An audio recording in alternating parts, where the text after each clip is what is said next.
Second one, the central budget is presented in the Lok Sabha by whom? Okay. April 2018 and April 2016 ಅಲ್ಲಿ ಕೇಳಿರುವಂತ ಪ್ರಶ್ನೆ ಇದು. ಓಕೆನಾ? So central budget, ಕೇಂದ್ರ ಆಯವ್ಯಯ ಪತ್ರವನ್ನ ಯಾರು ಮಂಡಿಸ್ತಾರೆ ಲೋಕಸಭೆಯಲ್ಲಿ ಅಂತ ಕೇಳಿದ್ದಾರೆ.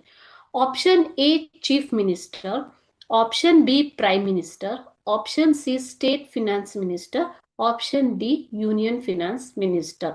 ಸೊ ಚೀಫ್ ಮಿನಿಸ್ಟರ್ ಅಂದ್ರೆ ಮುಖ್ಯಮಂತ್ರಿ ರಾಜ್ಯಕ್ಕೆ ಸಂಬಂಧಿಸಿದ್ದು ಅಲ್ವಾ.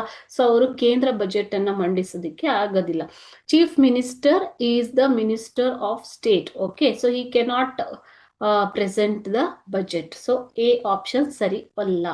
Prime Minister is not the person who presents the budget in the Lok Sabha. Okay, State Finance Minister presents the budget of the state in the Parliament. Okay, but option D, Union Finance Minister is the right answer. Kendra Arthika Mantri avare ಏನು budget ಅನ್ನ ಆಯವ್ಯಯ ಪತ್ರವನ್ನ ಲೋಕಸಭೆಯಲ್ಲಿ ಮಂಡಿಸೋದು. He prepares the budget along with the collaboration of finance department ಜೊತೆ ಸೇರಿ ಅವರೇ ಏನ್ ಮಾಡೋದು ಮಕ್ಕಳೇ, ಬಜೆಟ್ ಅನ್ನ ಪ್ರಿಪೇರ್ ಮಾಡೋದು.